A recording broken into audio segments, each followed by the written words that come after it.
They told you that selflessness was holy, that putting yourself last was noble, that sacrifice was the only path to love. And so you obeyed, you diminished, you disappeared, you shrunk yourself down into someone digestible, manageable, likable. But here's the truth, they never dared to say out loud, you cannot save a world that requires your absence. You cannot be light for others if you keep dimming your own. The day you choose yourself is not selfish. It is sacred. It is the day the soul revolts against inherited guilt. It is the day the false gods of approval lose their grip on your spine. It is the day your heartbeat starts to sound like a war drum, steady, undeniable, yours. You do not belong to their expectations. You do not belong to their timeline, their shame scripts, their fear masquerading as politeness. You belong to the breath in your chest and the fire in your gut. You belong to the dreams that haunt you, not because they are impossible, but because you are ignoring them. Jung once said, the privilege of a lifetime is to become who you truly are, not who they told you to be, not the mask, not the resume, the raw, untamed, complex self, the one you buried to make others comfortable. The world does not change the moment you're loved by others. The world changes the moment you stop betraying yourself. You were not born afraid. Fear was taught. Layer by layer, it was stitched into your nervous system. Don't be too loud. Don't want too much. Don't stand out. And so you internalized the invisible rules, obeyed them like gospel. But there comes a moment, not on the clock, not in the calendar, but deep inside you, when the real you starts whispering, enough. Enough waiting. Enough people-pleasing. Enough becoming a supporting character in the story of your own life. This whisper is the beginning of syphoria, the psychological euphoria that comes not from dopamine, not from external praise, but from alignment. When the psyche stops living in fragments and begins to integrate, when you stop abandoning the parts of yourself that feel inconvenient, and it's messy, integration always is. The child in you that was silenced, she will scream. The warrior in you that was mocked, he will roar. The dreamer you buried, she will rise confused at first, then relentless. The day you choose yourself is not a gentle awakening. It is a thunderstorm. It is the moment the lies collapse under the weight of your truth. And this truth begins in the mind your throne or your tormentor, your forge or your prison. You must decide. If you do not take conscious control of your mind, it will be programmed for you by wounded parents, insecure teachers, manipulative media, and a society addicted to distraction. You must reclaim it. Every unconscious belief is a leash around your neck. I'm not good enough. I don't deserve love. I have to earn my worth. Where did these thoughts come from? Who benefits from you believing them? You don't need more motivation. You need clarity. Clarity cuts through the noise like a blade. It strips away the shoulds, the what ifs, the what will they think. Clarity doesn't ask for permission. Clarity knows. You were never meant to live in confusion. Confusion is profitable for marketers, for religions, for institutions that thrive when you doubt yourself. But once you see it, you can never unsee it. Clarity is what makes you dangerous. Not violence, not noise. Clarity. Because when you know who you are, you become uncontrollable. Belief is the architecture of your reality. What you believe about yourself becomes the laws of your inner world. If you believe you're broken, you will find evidence of it in every mirror. If you believe you're unworthy, your mind will edit every interaction to reinforce it. But if you believe that you are here for a reason, that you are not random, not replaceable, then everything changes. Belief is not wishful thinking. It is not chanting affirmations in the mirror, hoping something will stick. Belief is earned through decision, through repetition, through action in the face of doubt. There is a reason totalitarian regimes attack beliefs first. Because whoever controls belief controls behavior. And whoever reclaims belief reclaims power. The most radical thing you can do today is to believe in your own mind again. To believe that your thoughts matter, that your voice matters, that your becoming is not optional, it's urgent. From belief comes vision, and from vision, purpose. But vision is not fantasy. Vision is the soul's GPS. It is not vague, it is not arbitrary, it is not about manifesting cars or followers or aesthetics. Vision is precise. It's the thing that keeps haunting you in quiet moments. The truth that flickers when you're too tired to pretend. The dream you're scared to say out loud because saying it would make it real and you're not sure you can handle the weight of it.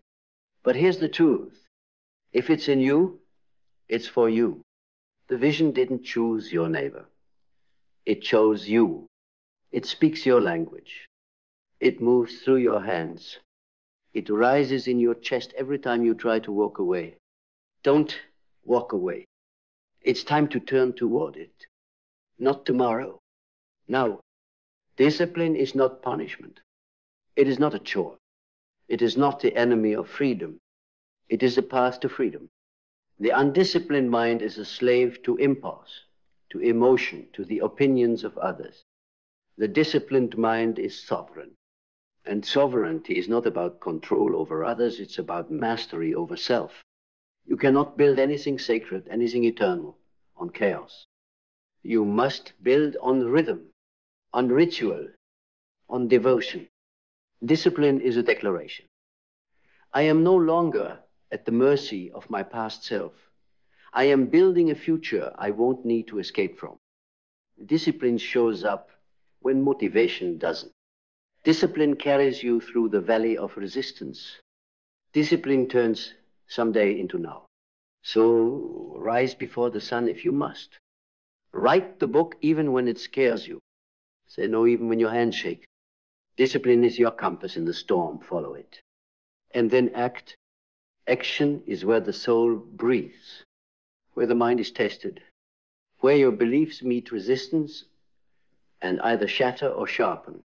You will never feel ready. That's the lie. You become ready by moving, by leaping before you see the net, by stepping forward while the fear still claws at your ankles. You do not need certainty. You need courage. Action is the alchemy that transforms doubt into power. Even a wrong step taken with intention is more powerful than a lifetime of overthinking. You can refine as you go. You can heal while building. You can stumble forward because forward is still forward. So move. Move like your freedom depends on it, because it does. Gratitude is not weakness. It is not passivity. It is not spiritual fluff for people too afraid to rage against their own suppression. Gratitude is a weapon, a mirror, a spell that rewires your nervous system from scarcity to sovereignty. You are not grateful because everything is perfect. You are grateful because you have eyes to see through the illusion. Because even in the storm, there is a seed of strength. Because even in the chaos, your breath is still yours. Gratitude is not about pretending. It's about anchoring. It's about seeing the pain and still choosing to find power. Seeing the loss and still choosing to rebuild. Seeing the betrayal and still choosing to trust yourself again. You don't practice gratitude to become passive. You practice gratitude so you never forget you have already survived the unthinkable. And if you survive that, you can rise from anything. Adaptability is not about being agreeable. It is not about compliance. It is the highest form of intelligence. It is evolution in real time. In a world that is shifting faster than the stories we've inherited, Adaptability is how you remain true without becoming rigid, how you stay open without being overrun, how you flow without drowning. The rigid will shatter, the overly soft will dissolve. But the adaptable will lead. They will take the punch and use it to pivot. They will take the loss and turn it into leverage. They will let the old version of themselves die so something wiser can emerge. Adaptability doesn't mean changing your values. It means updating your strategies, not abandoning the goal, but rerouting the path, not fearing uncertainty, but dancing with it. Because when you become truly adaptable, you are not controlled by the external. You are in command of your internal. You become unshakable, not because nothing moves you, but because nothing can undo you. Resilience is not endurance. It is not just pushing through. It is not white-knuckling your way through suffering and calling that strength. Resilience is the ability to bend without breaking, to lose without collapsing, to ache without abandoning yourself. Resilience is elegant. It is sharp. It is forged, not given. It's the wisdom to rest, not quit. The power to feel and still rise. The patience to rebuild the inner scaffolding when everything you leaned on has fallen. And hear this. Resilience is not for the chosen few. It's in you. Right now. It's in every moment you got back up. Every time you were told you couldn't and did anyway. Every time you were ignored, dismissed, underestimated, and kept going. The system doesn't teach you resilience, because a resilient soul cannot be controlled.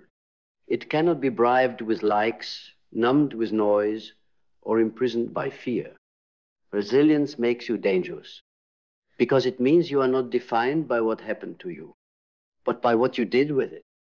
And now learn, not just from books, not just from gurus, but from everything. The heartbreak was a teacher. The failure was a guide. The silence was a syllabus. The betrayal was a curriculum in disguise. The mistake was not in falling. It was in failing to study the ground you fell on, because there is no wisdom without reflection. And there is no true transformation without integration. Jung didn't say, go find yourself in the seminar. He said, go into the shadow. Go into the part of you that you've been avoiding. Go into the shame. Go into the envy. Go into the desire you were told was too much. Because when you learn to sit with it, not judge it, you transmute it. You pull gold from your own graveyard. And when that happens, you no longer fear darkness, because you became the light. So let me tell you again, with fire in my voice and no apology in my tone, the day you choose yourself is the day everything begins. Not because the world suddenly changes, not because they finally see you, but because you do. Because the moment you stop asking for permission, you step into power. The moment you stop negotiating your worth, you rise. The moment you stop explaining your truth, you become undeniable. This is not the soft way. This is not the quiet path. This is the raw, unfiltered, soul-led return to you. So burn the old scripts. Tear up the people-pleasing contracts. Let the masks fall. It is time. Time to own your name.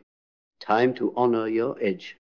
Time to embody the version of you that used to terrify you because that version was always true. The day you choose yourself, you become the author, the storm, the force. And the world begins to shift in response to you. Because when you are no longer available for your own betrayal, you become unstoppable. You were never locked in by the world. You were locked in by a belief, not a wall, not a chain, a sentence whispered so many times you started calling it truth. You can't. You can't say that. You can't want that. You can't go there. You can't be more than this. And somewhere along the way, you believed it. Not because it was true, but because it was safe. Because freedom, real freedom, doesn't just require movement. It requires confrontation with the self, with the past, with the illusion. And you've been avoiding that confrontation for years. You call it comfort. You call it being realistic. You call it responsibility. But it's not that. It's fear disguised as structure. It's shame disguised as humility. It's submission disguised as the right thing to do. But here's the truth. You were never caged by your circumstances. You were caged by the story you told yourself about them. There are no guards. There are no bars. There's just an idea reinforced through repetition, wrapped in survival, cemented in silence. And the scariest part? You built it, brick by brick, memory by memory, lie by lie, until your own mind became your master, until your own voice became your warden, until your own dreams started sounding like delusion. This is what Carl Jung called the undiscovered self, the part of you buried beneath culture, childhood, trauma, and identity, the part of you that knows the truth but has been gaslit by your own conditioning. You don't need to be rescued. You need to be reclaimed. You need to stop decorating yourself and start breaking the walls, because you were never broken. You were trained to stay small. And the worst part about mental prisons, they're invisible. You walk through life, go to work, laugh with friends, and smile on the outside, while the inside rots. Quietly, systematically, no one sees the chains around your thoughts. No one hears the echo of your dreams dying in silence. But you do. You always do. You feel it when you look in the mirror. You feel it when you can't sleep. You feel it in the emptiness after every achievement that didn't set you free. That ache, that void, that slow sinking dread, that's the soul suffocating behind the bars of your own beliefs. You're not tired because you're lazy. You're tired because it takes everything you have to act normal in a life that doesn't fit your spirit.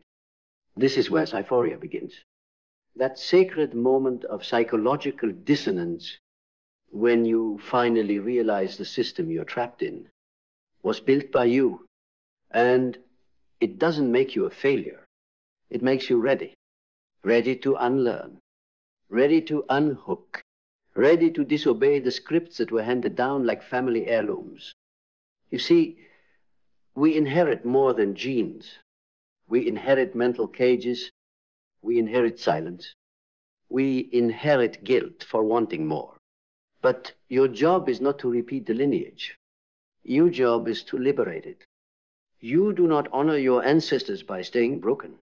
You honor them by becoming what they never had permission to be. Free, fully, unapologetically, whole. But to be free, you must shift your mindset. No more rehearsing trauma. No more romanticizing struggle. No more idolizing your limitations. This is the rebirth of your mind. The moment you say, I'm done confusing safety with slavery. Comfort is not peace. Stability is not freedom. Being liked is not the same as being alive. The strong mind is not the one that always wins. It's the one that questions. It questions the fear. It questions the rules. It questions the shame that kept you obedient in places you were meant to outgrow. You don't need more motivation. You need more clarity. Clarity about who you are when no one's watching. Clarity about what you truly want when no one else's voice is in the room. Clarity about what you are willing to walk away from, even if it makes you the villain in someone else's story. Because clarity is painful, but clarity is truth. And truth is what unlocks the door. You've been trying to feel better inside the cage, trying to fix your mood without questioning your meaning, trying to find happiness in a structure designed to keep you contained. But you don't heal by making your prison prettier. You heal by walking out. You don't need a new routine. You need a new reality. And to create that, you must believe. You must build belief that is stronger than your fear, that is louder than your past, that is more loyal to your future than to the people who want you to stay the same. Belief isn't blind. It's brave. It looks into the face of every what if and says, I'm willing to find out. You don't need all the answers. You just need to trust that the cage was never real, only rehearsed, only reinforced, only repeated by a mind that didn't know it was free. You are not here to cope. You are here to create. You are not here to manage your pain forever. You are here to alchemize it into power. You are not here to memorize the rules of the prison. You are here to break them and write your own. This life, this one shot you've been given, was never meant to be survived. It was meant to be set on fire. And that fire begins the moment you realize that the door has always been open. The only thing that's been keeping you inside is you. Good. Because once the illusion of the cage dissolves, once you stop feeding the walls with your fear, you start to see something you hadn't seen before. Vision. Not fantasy. Not ego. Not a desperate dream to escape the pain. But true vision. The kind that rises from clarity, from courage, from consciousness. This is not the kind of vision they teach in strategy books. This is the vision of a soul that remembers what it came here to do, remembers what it buried to survive, remembers what it saw before the world made it blind. Your vision doesn't have to make sense. It has to make truth. Truth to you. Truth to what wakes you up in the middle of the night. Truth to the part of you that always knew you were meant for more. Not more money, not more attention, but more life. More light, more liberation. Vision is the soul's GPS. But you cannot receive direction if you keep silencing the voice. You don't find vision. You remember it. And once you remember, you can never go back to pretending. Because vision brings with it responsibility. The responsibility to protect it, to build around it, to live it, not just dream it. And that demands one thing above all: purpose, not performance, not pretending. Purpose, the sacred reason you rise, the higher reason you say no, the deeper reason you hold the line. When the old self tries to crawl back into your skin, purpose is not always loud. Sometimes it arrives in stillness, a voice that says, you are no longer available to be ordinary, because something in you woke up, something ancient, something feral and free, undone being boxed in by borrowed beliefs. This is when life stops being a checklist and starts becoming a cause. You don't just wake up for work, you wake up for war. Not with the world, with every lie that once told you you were only worth what you could prove. No, not anymore. Now you rise for purpose. Now you move in integrity. Now you build what they said was too much. And you do it not because it's easy, but because it's you. But purpose without commitment is just a concept. To bring it into the world, you must walk with discipline, the kind that doesn't negotiate with weakness, the kind that moves whether you feel like it or not, the kind that honors your higher self when your lower self begs for comfort. Discipline is not about punishing yourself. It's about prioritizing yourself. It's how you show the universe, your mind, your body, your shadow, that you are serious about liberation. You've already seen what being undisciplined costs. Relationships that drain, dreams that die in journals, potential that rusts behind procrastination. But not anymore. Now every action is sacred. Every habit is a statement. Every time you keep a promise to yourself, you build the architecture of a free mind. Discipline is not a restriction. It's your rescue. It's what pulls you from the gravity of who you used to be into the future that already exists, if you're brave enough to meet it. And you meet it through action, not talking, not journaling, not preparing for months, because you're not ready yet. You are ready, not because it's perfect, but because it's true.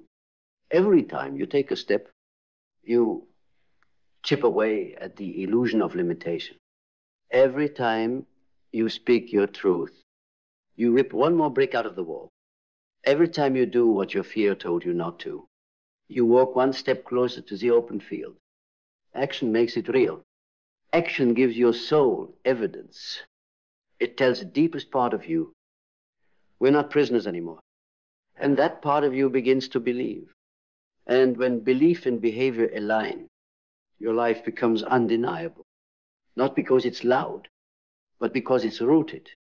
Not because you're flawless, but because you are finally free. And freedom isn't a moment, it's a process of integration, where you stop trying to run from who you were and start bringing every version of you to the table.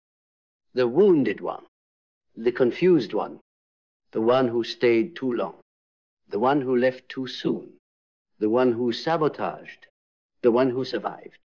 You gather them, you face them, you hold them, and you say, we're not at war anymore. You don't shame your past. You study it. You don't amputate your shadow. You instruct it. You don't erase the mistakes.